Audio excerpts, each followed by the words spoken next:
오늘 첫 번째로 살펴볼 기업은 삼부토건입니다. 삼부토건은 1948년 설립됐고요. 1976년 유가증권 시장에 상장했습니다. 국내 토목 건축공 사업 면허 1호 취득 기업으로 동사 및 종속 회사를 통해 국내 건설, 해외 건설, 스틸 사업, 기타 사업을 영위합니다. 2021년 도급순위 기준 67위를 기록했고요. 토목 시공 경험을 토대로 항만, 댐, 도로, 지하철, 발전소 등에서 기술적 노하우와 시공 실적을 보유 중입니다. 매출 포지션은 국내 건설 부문 96.6%, 해외 건설 부문 0.2%, 스틸 사업 2.9%, 기타 사업 0.3%로 구분이 됩니다. 실적도 함께 살펴보시죠. 지난해 3분기 연결 기준 매출액은 2,604억 원, 영업이익 26억 원, 당기순이익 124억 원을 기록했는데요. 매출액은 전년 동기 대비 300억 원이 감소했고 영업이익은 소폭 감소, 당기순이익은 전년 동기 대비 증가했습니다.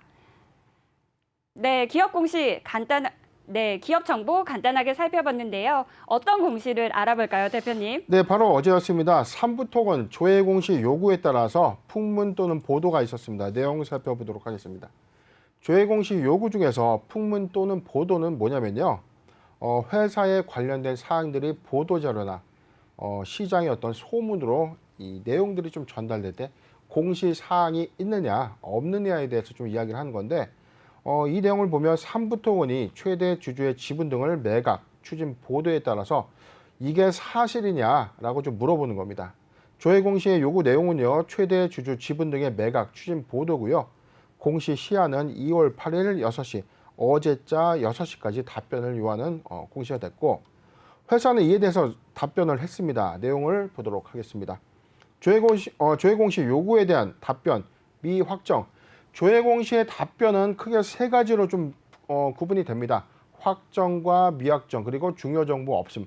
확정은 최대 주주 지분을 매각합니다. 매각 대상자는 뭐 A법인의 매가가 얼마고 며칠에 걸쳐서 매각을 하겠습니다라는 어떤 구체적인 사항들이 좀 나와준다면 확정 공시가 되는 거고요. 지금은 미확정인데 내용을 좀 더 보도록 하죠. 삼부토건 최대 주주 지분 등의 매각 추진 보도에 따른 이 조회 공시 답변에 대해서 회사는 답변을 했습니다.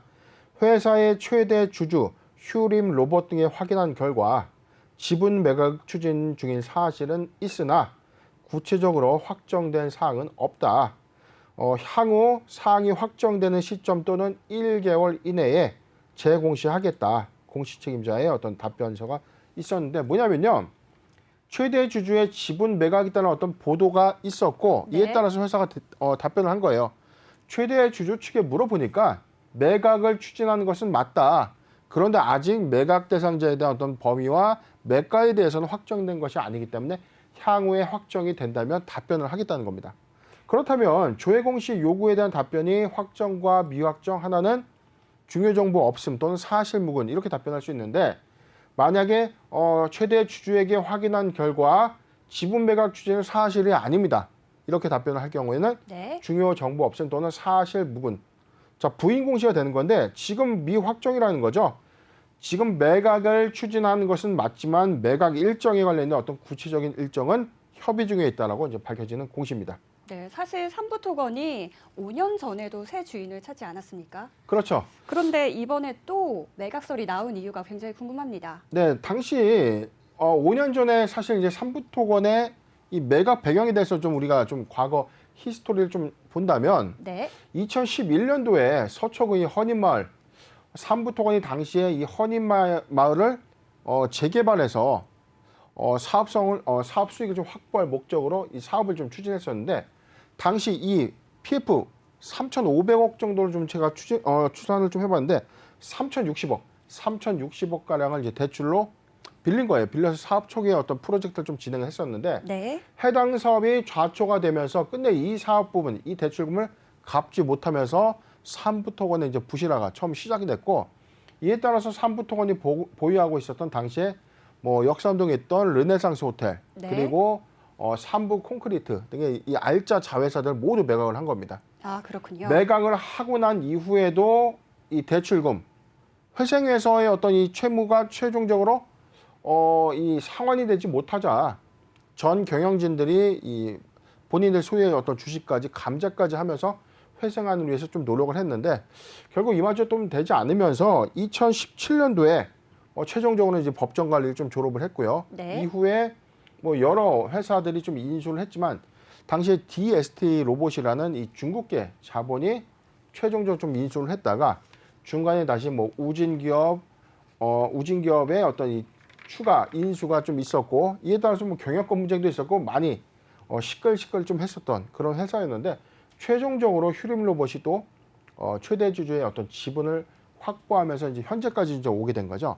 자, 그렇게 되면 일단 이 사업의 시너지적 관점에서 보면 휴림 로봇과 삼부토건의 어떤 사업 시너지는 없었다는 거죠. 네. 단순하게 어떤 투자 대상 목적물에 대한 어떤 보유 또는 지배 구조를 좀 가지고 있었는데 지금 사실 매각을 결정하게 된 이 배경은 사실 저는 이렇게 생각합니다. 지금 건설 경기가 네. 많이 회복되고 있고 정부 주도의 어떤 공공 이 부동산 네. 정책까지 좀 나오고 있으면서 이에 따른 어떤 수혜도 부각되고 있기 때문에 지금 시점에 좀 매각하는 것이 삼부토건을 가장 비싸게 매각할 수 있는 것 아닌가라는 어떤 경영적인 좀 판단이 있지 않았나 그렇게 판단해 봅니다. 시장에서는 이 매각가를 2천억 원 안팎으로 보고 있는데 이 매각가가 적당하다고 보시나요? 우선 저는 두 가지 측면이에요. 당시의 매가는 좀 현저히 좀 너무 적은 금액에 사실 인수가 됐는데 지금의 어떤 건설 업황은 2017년도와 좀 대비했을 때는 뭐 크게 현재 업황은 좀 더 개선이 많이 됐고 수주량도 좀 크게 좀 증가되고 있었기 때문에 그리고 지금은 이 정부 주도의 모든 사회 간접 자본들이 방역 예산에 모두 이제 투입이 좀 되지만 네. 이 코로나19 종식 이후에 사회적 어떤 간접 자본의 이 토목공사도 좀 더 활발하게 좀 진행이 된다면 네. 충분히 삼부토건은 이러한 관점에선 좀 메리트가 좀 있지 않겠는가. 2천억 정도 나왔던 어떤 이런 얘기는 업계 관계자들의 어떤 설인데 네. 사실 매각 금액이 좀 더 커질 수 있을 것인지 아니면 좀 더 깎일 것인지는 일단 뭐 원매자의 어떤 입찰 여부에 따라 좀 결정 좀 될 텐데 그래도 현재 업황을 우리가 좀 판단해 본다면 2천억 정도는 좀 무난하게 좀 받을 수 있지 않을까 예상을 해 봅니다. 현재 업황이 개선되고 있기 때문에 충분히 메리트가 있다. 이렇게 말씀해 주셨는데요. 이 삼부토건의 원매자 좀 전에 이야기해 주셨는데 이 부분 제가 한번 짚고 넘어가겠습니다. 이 삼부토건의 원매자로 네. 어떤 회사들이 매수를 희망할지 궁금한데요. 일단은 아직 뭐 본입찰이라든가 어떤 수십찰에 관련돼서는 중요 정보들이 좀 나와 있지 않고 일단은 최대 주주가 삼정회계법인을 주관사로 해서 매각을 좀 추진 중에 있을 것이라는 보도가 좀 있었죠. 이런 구체적인 어떤 일정이 좀 수립되고 나서 매각 공고가 있고 이후에 뭐 원매자들의 어떤 입찰 제안이라든가 뭐 매수 인수 의향서들을 좀 제출한다면 원매자들이 좀 추스러질 텐데 지금 시중에 어떤 풍부한 어떤 이 펀드사들은 좀 유동성이 좀 풍부해요. 나름 풍부해진 유동성을 바탕으로 네, 그렇습니다. 이 펀드가 좀 인수할 수도 있고 네. 반대로 소형 건설사보다는 중견 건설사들 특히 뭐 건설사들이 어떤 토목공사의 강점을 갖고 있는 이 삼부토건을 좀 매수해서 어떤 사업 시너지를 좀 더 낸다면 소형보다는 중견 기업들, 중견 건설사의 어떤 이 인수 제한도 가능하지 않을까 예상을 해보고 뭐 PE가 됐던 건설사가 됐던 저는 그래도 2011년도 당시 그리고 또는 2017년도 당시와는 좀 상황이 많이 바뀌었기 때문에 충분한 원매자를 좀 찾기는 좀 용이하지 않을까 판단해 봅니다. 네, 충분한 원매자를 찾기가 용이하지 않을까 하는 이야기 해주셨는데요. 중견 건설사에 대한 관심이 지금 굉장히 높아진 상황입니다. 하지만 최근에 중대재해처벌법 시행으로 매각이 순탄치 않을 것 같다는 전망도 있는데요. 어떻게 보시나요? 일단 뭐 매각에 대한 어떤 걸림돌이라고 좀 볼 수 있는 게 사실 뭐 중대재해 처벌법 이 시행이 좀 되면서 현대산업개발이 사실상 이 시초가 좀 됐었죠. 그렇습니다. 지금 부실화된 어떤 건설 공사의 어떤 현장에서 뭐 인재 사고가 좀 있었고 네. 최근에는 이 채석장이라고 해서 이제 돌을 채굴하는 이 채석장에서 네. 사고가 좀 나면서 중대재해 처벌법으로 좀 제1호 1호로 좀 선정된 이 샘표 기업이 이 조사의 어떤 대상이 좀 되면서 굉장히 조금 이렇게 부담스러운 인수가 될 수 있는 어떤 상황들 좀 사실 맞는데 네.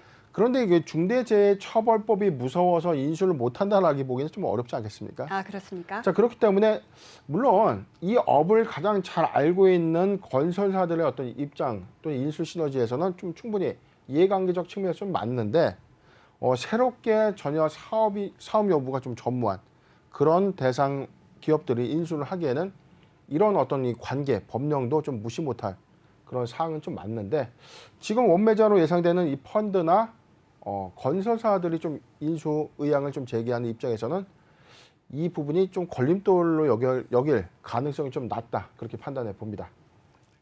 네, 중대재해처벌법이 걸림돌이 되기에는 가능성이 낮다라는 이야기 해주셨는데요. 그럼 삼부토건의 전망과 투자 전략도 이야기해 주시죠. 네, 삼부토건 지금 오늘도 11.1%, 어제 상한가 기록했고 오늘도 시초 11.1%의 어떤 상승을 좀 기록하고 있는데 이 회사 전체 발행 주식의 총수가 1억 5천만 주입니다.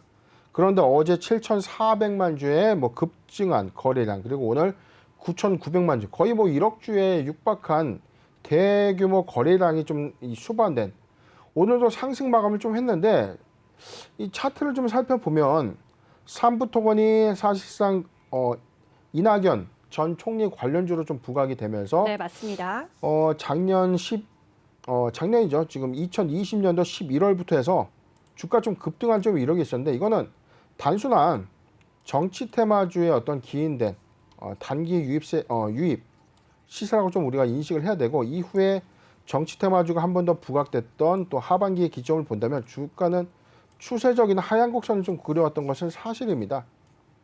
자, 그런데 이게 사업의 어떤 모멘텀적인 측면과 관계없이 순수하게 정치 테마주에 의해서 상승했고 이에 따라서 상승폭을 좀 다 반납한 자리에서 삼부토건이 오히려 이 실적 대비 어떤 이 주가의 어떤 성장성을 좀 더뎠는데 최대 주주의 이 지분 매각 발표, 경영권 매각 발표 이후에 기대감을 좀 수반하는 어떤 매기 유입 현상이 좀 있었고 지금 시세적인 부분에서는 좀 2,000원을 좀 강하게 돌파를 했기 때문에 저는 요 구간이죠. 2,600원을 만약에 강하게 돌파해 준다면 단기 목표 구간은 요 구간입니다. 조금 더 확대해서 보도록 할게요.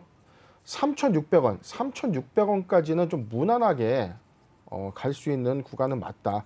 매각에 대한 어떤 기대감은 유효하고 지금 현재 삼부토건은 사업적인 어떤 시너지 관점에서 오히려 중견 건설사로의 어떤 인수가 훨씬 더 회사의 어떤 모멘텀 관점에서 좀 유익하기 때문에 저는 그런 관점에서는 지금 추가적인 상승 여력은 있다. 그런데 지금 이탈가죠. 2,000원이 만약에 이탈된다면 주가는 크게 좀 조정받을 가능성이 큰데 단기 급등에 따라서 신규적 매수 관점에 좀 다시 다소 좀 불리하지만 저는 이 구간을 봤습니다. 2,300원, 2,300원에서 2,400원 구간, 2,300원에서 2,400원 구간은 포트 비중 5%의 분할 매수 의견을 좀 제시해 드리고요. 만약에 2,300원이 이탈된다면 2,000원부터 2,300원은 적극적 매수 구간, 포트 비중 10%의 분할 매수 의견을 좀 제시해 드리겠습니다. 단기의 어떤 목표가는 3,600원을 좀 제시해 드리는데 매각 모멘텀은 아직 살아있고 관련된 인수 의향서 제출 이후에 윤곽이 좀 드러나는 시점에 차익 실현 또는 매수 물량을 좀 비중의 어떤 축소 의견을 좀 제시해 드리겠습니다. 삼부토건 정치 테마주로 단기 유입세 있었습니다. 하지만 추세적으로 하향 곡선 그렸는데요. 2,300원에서 2,400원 매수하기 좋은 구간으로 보셨고요.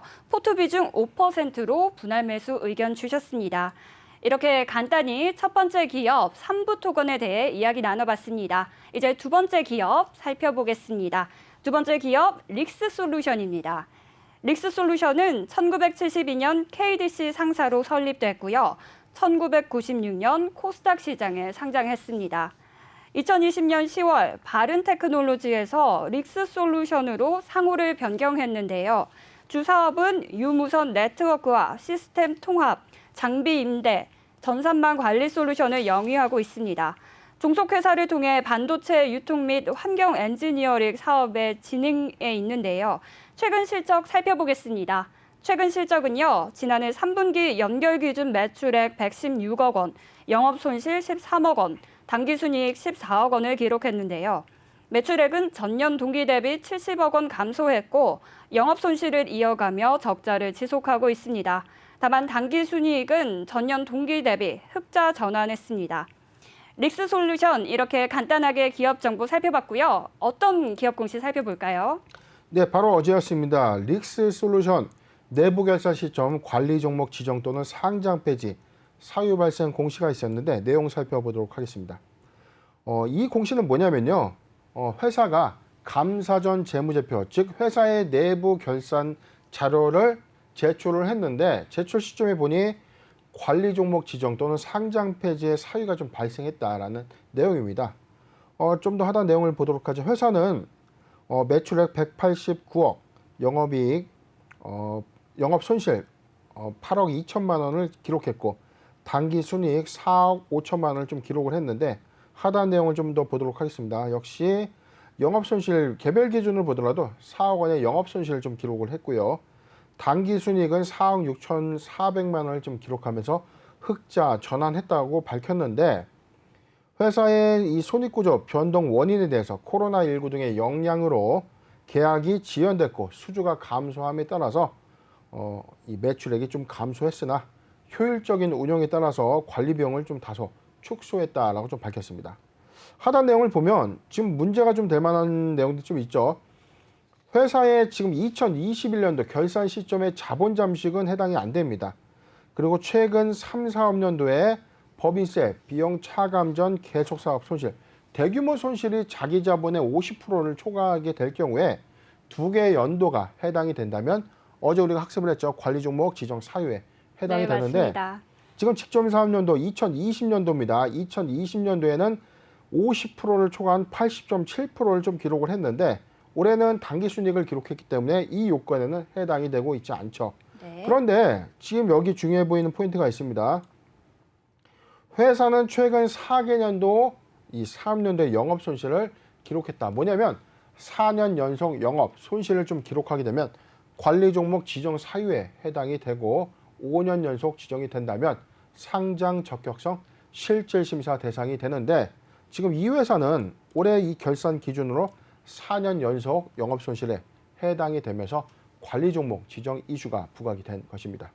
일단 관리 종목 지정 우려가 있는데도 오늘만 해도 10%가 넘는 상승세가 있었단 말이죠. 어떤 새로운 이슈가 있어서 그런가요? 그렇죠. 지금 3시 26분 현재 지금 13.4%의 좀 주가 형성이 좀 되고 있는데 주가를 좀 더 보더라도 어제 16%, 오늘 13%, 거의 뭐 한 29%, 거의 뭐 상한가 한 번에 육박하는 이 시세가 좀 나왔다는 거죠. 그런데 앵커님, 좀 누가 봐도 이게 좀 말이 좀 될까요? 관리 종목에 당장 들어갈 수 있는 이 공시를 제출했는데 오히려 주가는 상한가 육박하는 시세를 좀 분출했다. 자, 냄새가 날 수밖에 없습니다. 네, 뭔가 지금 조금 뭐냐면 이상하기는 하네요. 네, 관리 종목 지정이 유력함에도 불구하고 인위적인 어떤 시세의 상승 흐름으로밖에 볼 수 없다는 겁니다. 자, 그렇기 때문에 우리가 관리 종목 지정을 앞두고 급등했던 어떤 종목들의 사례들이 반드시 있었습니다. 그런데 관리 종목을 앞둔 회사들의 대부분은 회계감사의 최종 의견 거절을 받는 사례까지 있기 때문에 그렇습니다. 리스크를 항상 확인하고 난 이후에 매수해도 늦지 않는데 지금 단기 시세를 좀 분출하다 보니까 뭔가 기대감만 좀 더 반영되는 그런 흐름인데 사실 뭐 릭스솔루션이 지금 영위하고 있는 사업이 유무선 네트워크 사업이죠. 그렇습니다. 자, 그런데 이제 작년 4분기부터 회사가 전액 이 소재 사업이라는 신규 사업을 좀 추진하겠다고 좀 밝히면서 이 기대감이 지금 선반영됐는데 네. 다소 좀 아쉬운 부분은 관리 종목 지정은 유력한데 신규 사업에 대한 어떤 기대감이 반영되고 있다. 이거는 주가의 흐름이 조금 잘못된 것 아닌가 그런 판단을 해봅니다. 주가의 흐름이 굉장히 인위적이다. 조금 인위적인 부분이 있다. 그렇죠. 다소 좀 이렇게 인위적이다라고밖에 보셨는데, 네. 볼 수가 없는 거죠. 지금 관리 종목이라는 것은 사실상 기업의 상장 폐지를 의미하는 것은 아닌데 관리 종목에 지정되다 보면 전환 사채의 어떤 이 사채 유치가 좀 쉽지가 않습니다. 왜냐하면 기한 이익 상실 조항이 뭐 투자주의 환기 또는 관리 종목 지정 종목들에 대해서는 필터링 관점에서는 좀 거르게 되는 건데 회사가 향후에 뭐 자금을 조달하는 과정에서 관리 종목이 좀 지정이 된다면 일단은 공모 자금을 조달한다고 하더라도 금융감독원의 어떤 이 효력 발생 승인이 좀 어려울 가능성이 크고요. 두 번째, 사채의 어떤 발행을 한다고 하더라도 관리 종목에 이 사채 대금을 납입할 납입자는 사실상 좀 적기 때문에 그렇습니다. 회사는 오히려 힘든 상황을 좀 겪어야 되는 어떤 상황임에도 불구하고 주가가 이틀에 걸쳐서 양일에 걸쳐서 거의 뭐 29%에 육박하는 시세를 좀 내고 있기 때문에 다소 인위적인 어떤 주가의 흐름은 맞다 예상해 봅니다. 조금 전에 릭스솔루션 유무선 네트워크 사업을 중점으로 하고 있다 이렇게 말씀하시면서 2차 전지 전액 소재 사업으로 변화하고 있다고 하셨는데요. 이 이유도 궁금합니다. 지금 누적 적자, 영업 손실을 내고 있다는 것은 장사를 해도 사업에 이익을 가져올 수는 없다는 겁니다. 그렇습니다.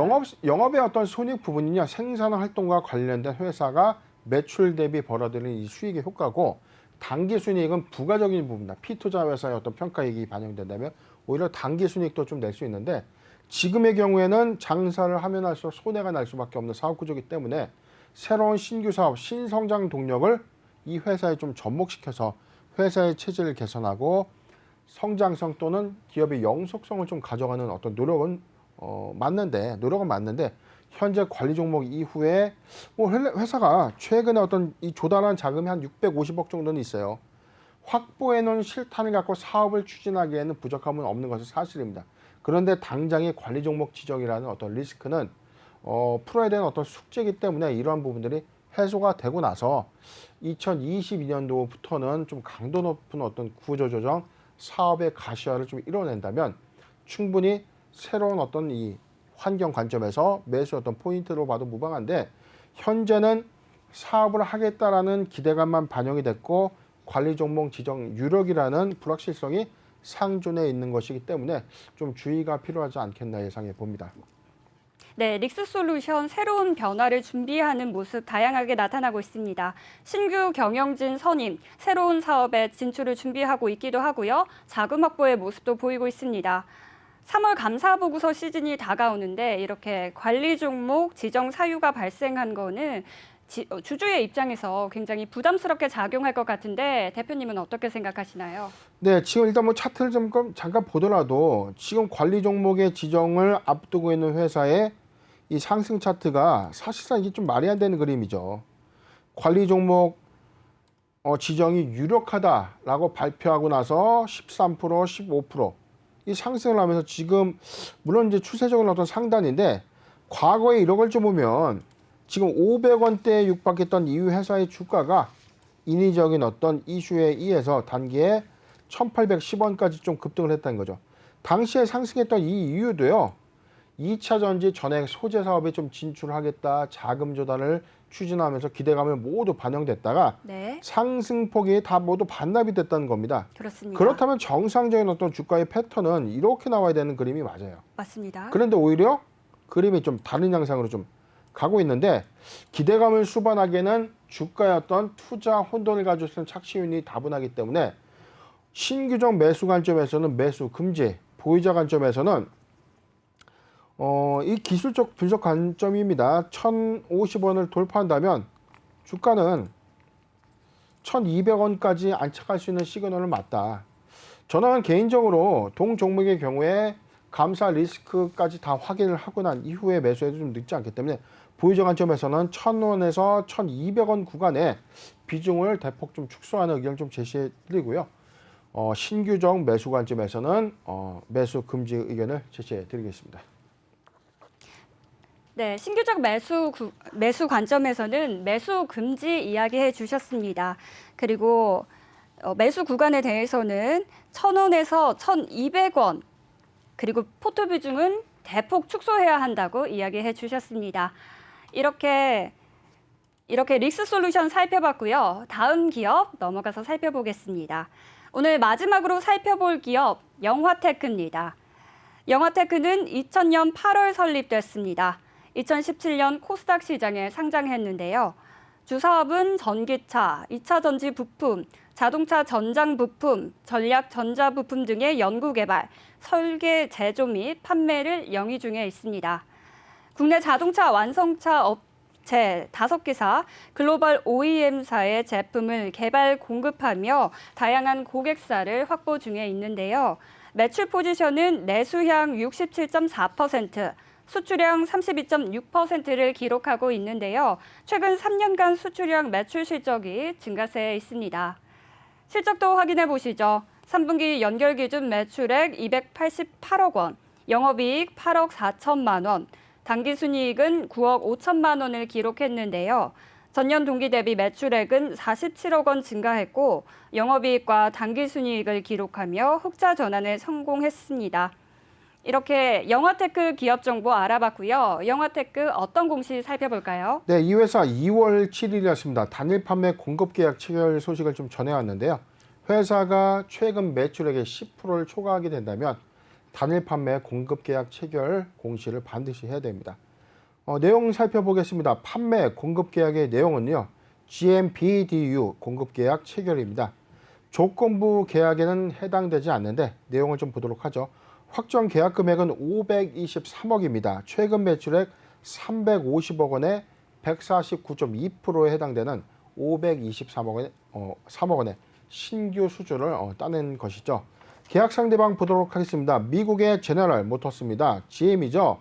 미국 GM에 지금 523억 원에 해당되는 이 BDU 부품을 납품을 하는데 납품 기간 보도록 할게요. 올해 2월 5일부터 2030년 4월 6일간 나눠서 좀 납품하는 금액이기 때문에 우리가 단일 판매 공급 계약을 좀 보면 520억 원에 대한 어떤 매출이 만약에 올해 납품이 돼서 모두 인식이 된다면 149%에 해당되는 막대한 매출의 어떤 추가 인식이 있기 때문에 네. 상당히 좀 호재 계약이 좀 많는데 지금 이 공시는 다소 좀 김이 좀 빠지는 게 한 8년 정도, 8년간 523억 원을 납품하겠다는 겁니다. 그렇습니다. 연간으로 만약에 환산을 한다면 지금 8년간으로 하면 한 40억 원, 41억 원 정도가 연 단위로 인식이 된다면 지금 최근 매출액 대비해서는 뭐 한 9% 정도, 10%보다는 좀 많겠네요. 10%보단 한 12% 정도에 해당되기 때문에 네. 사실상 많은 매출액이 인식되는 것은 아니지만 수주의 잔고 관점 그리고 새로운 어떤 판로 개척 관점에서는 상당히 좋은 내용은 맞다. 좀 더 내용을 보도록 하겠습니다. 판매 공급 방식에 대해서는 멕시코 현지 법인의 현지에 법인을 설립해서 생산 공급할 예정이다. 본 계약 금액은 구매 계약서 단가 수량으로 계산한 금액이다. 그리고 본 계약의 제품은 GM 생산 공장으로 공급될 예정이고 향후 전차종의 확대 적용 예정이다. 전체 149.2%에 해당되는 금액을 계약한 거고 계약 시작일은 구매 계약의 수신일이고 종료일은 구매 계약서상의 종료일이다. 강제 요건이 있다면은 2030년 4월까지는 523억 원의 이 부품을 네. GM 측에서 좀 받아야 되는데 세부 계약 내용을 좀 확정할 수는 없지만 지금 이 내용이라면 523억 원을 한 8년에 걸쳐서 좀 납품하는 계약이 되는 것입니다. 최근 매출액 대비 150%에 육박하는 신규 수주 계약을 체결했는데요. 이렇게 본다면 수출액 매출 실적의 상승이 지속이 될 것 같은데 대표님 생각은 어떠신가요? 네, 지금 최근의 어떤 흐름을 보면 이 회사의 매출 포지션이 원래 지금 최근 3분기 기준이 내수가 한 67.4% 그리고 수출이 32.6%인데 이게 원래 한 3년 전까지만 하더라도 이제 수출량이 한 20%입니다. 한 12%가 지금 최근 3년 동안 좀 증가했기 때문에 그렇습니다. 지금 추가적인 어떤 이 8년간 530억 원의 네. 새로운 어떤 물량이 수출된다는 건 수출 비중이 점차 늘고 있다는 건 내수 시장보다는 해외 시장의 매출 파이가 좀 더 커진다. 즉 성장세가 이어지고 있다라고 표현을 하는데 3분기의 매출 기준을 보면 사실은 외형의 확장을 좀 가져올 만한 수준은 아닙니다. 288억의 매출액 그리고 영업이익은 8억 4천만 원에 불구하고 당기순이익 9억 5천만 원을 좀 실현하고 있는데 점차적인 어떤 점진적인 신규 캐파가 좀 증설됨에 따라서 만약에 글로벌향 매출 비중이 좀 더 확대된다면 또는 멕시코 현지 생산 공장에서의 어떤 공급 파이가 좀 늘어난다면 충분히 실적적인 관점에서는 현재보다 나아질 수 있는 상태임은 맞는데 저는 사실 이번 이 GM과의 어떤 공급 계약이 일회성으로 좀 국한되는 것이 아니라 이를 시점으로 좀 추가적인 어떤 공급 계약이 좀 예상되고 있기 때문에 2021년도보다는 2022년도에 어떤 성장세가 좀 더 예상이 되고 있는 상황입니다. 네, 3분기 기준으로 봤을 때 실적 향상의 수준이 그렇게 크지 않다라고 그렇죠. 하면서 앞으로 더 많은 성장이 기대된다라는 이야기 해주셨는데요. 네네. 지난해 실적 이야기 덧붙여서 이어가야 할 것 같아요. 네. 그런데도 3분기 기준으로 흑자 전환에 성공을 했고요. 지난해 전체를 보면 영업이익이 3,348.9%나 올랐는데 영업이익이 이렇게 큰 폭으로 오를 수 있었던 이유도 있었을 것 같아요. 네, 지금 2월 4일자 회사 매출액 손익구조 이 변동공시 있었는데 이 내용 한번 살펴보도록 하죠. 회사는 매출액 또는 손익구조의 30% 이상 변동공시를 했는데 매출액과 손익구조의 어떤 변동 이 프로테이지가 30%를 초과하게 되면 반드시 이 공시를 제출하는 겁니다. 회사는 2021년도 연결 기준 매출액 406억을 좀 기록하면서 전년 동기 대비 15.9%가 좀 증가됐고 영업이익은 24억 원을 좀 기록을 했는데 지금 여기 7,100만 원이죠. 작년에 영업이익이 7,100만 원에 육박했는데 올해 24억 원의 영업이익을 좀 달성을 했고 당기순이익 25억을 좀 기록했는데 아까 우리가 좀 봤던 부분이 3분기 기준의 영업이익이 8억 4천만 원. 네. 그 다음에 당기순이익이 9억 5천만 원인데 지금 4분기에 이 크게 실적이 좀 급증했다고 우리가 보여지죠. 그렇습니다. 자, 그렇기 때문에 4분기에 상당수 많은 실적의 인식 비중이 있었기 때문에 올해 1분기부터 가시화된 어떤 실적의 인식 부분들이 있다면 그래서 제가 말씀드렸던 2021년도보다는 2020년도 1분기 또는 상반기, 반기 실적까지 좀 가져가는 흐름 좀 좋아 보이는데 손익구조의 변동 원인에 대해서 제품 매출 그리고 개발 매출액이 증가함에 따라서 영업이익과 당기순이익이 좀 증가됐다. 4분기에 실적이 좀 크게 증가됐고요. 이에 따라서 영업이익 개선이 좀 됐는데 한 분기 만에 3개월 만에 이렇게 많은 비중의 어떤 확장세를 좀 가져갔다는 게 1분기부터 좀 기조를 좀 유지해 간다면 올해 상반기에는 그래도 조금 실적을 좀 예상해봐도 괜찮지 않을까 예상이 되는 성적표가 되겠습니다. 네, 사실 영화테크 하면 폐배터리 관련 대표주 아닙니까? 네, 전기차들의 네, 그렇죠. 이런 배터리 교체 주기와도 실적에 영향이 있을 것 같습니다. 사업의 성장성과 실적 움직임을 함께 엮어서 전망해 주시면 좋을 것 같은데요. 네, 지금 영화테크 뭐 폐배터리 관련주로 좀 부각이 되면서 사실상 작년 9월 뭐 24,800원까지 좀 부각이 됐던 지금 2차 전지 전장 부품입니다. 뭐 직설적으로 좀 말씀을 드리면 핵심 소재 부품 장비주는 아닌데 2차 전지의 이 소재 또는 이 장비에 들어가는 이 부품주라고 좀 분류가 좀 되고 있는 전장 부품이 있고요. 그런데 이 회사가 지금 영위하고 있는 이 사업군들 중에 하나가 전기차의 이 고압, 이 폐배터리를 응용해서 산업용으로 좀 전환하는 ESS 재사용 사업을 좀 추진하고 있기 때문에 폐배터리 관련주로 좀 분류가 돼 있고 네. 관련된 이슈가 좀 부각이 될 때마다 시세를 좀 내고 있는데 최근에 SK 이노베이션에서 지금 생산하고 있는 이 배터리의 폐배터리 재사용에 대해서 사업화를 좀 더 추진하겠다라고 좀 밝히면서 영화테크가 좀 시세를 좀 냈어요. 그런데 지금 직접적인 어떤 사업 부분에서 폐배터리 사업의 어떤 수익성이 좀 제고된 것은 아니기 때문에 네. 이 부분은 선반영된 것이 좀 맞다. 지금 차트를 좀 보면요. 작년 9월 시점에서 시세를 좀 강하게 냈던 이슈 2차 전지 어떤 이 실적 업황 부분에 대한 어떤 부각 부분보다는 폐배터리 사용 사업 관련된 이 기대감 좀 반영되고 난 이후 올해 1월에 이 주가의 어떤 저가 부분의 어떤 시세 형성을 좀 했는데 최근에 이 바로 2월 7일 21,550원 획득했던 이 구간은 윗꼬리를 좀 크게 달았죠. 단일 판매 공급 계약에 따른 어떤 기대감도 반영이 됐지만 지금은 상승 부분을 모두 반납하는 상황이 있습니다. 지금 추세적으로는 저는 이렇게 보고 있는데 좀 더 확대해서 보도록 하겠습니다. 네.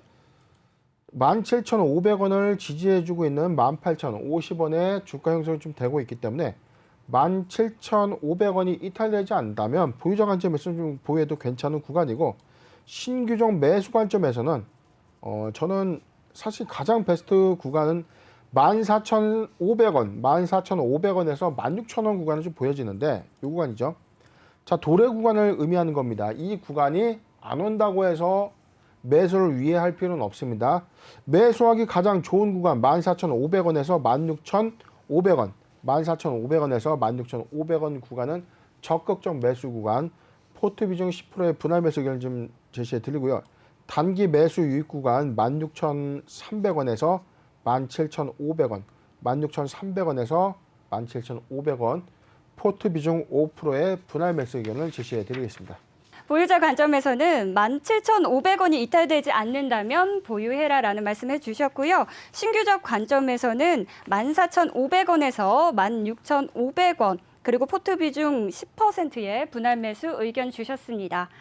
오늘 삼부토건, 릭스솔루션, 영화테크에 대해서 알아봤는데요. 오늘 대표님이 짚어주셨던 각각의 포인트들이 투자하시는 데 큰 도움이 되었으면 좋겠습니다.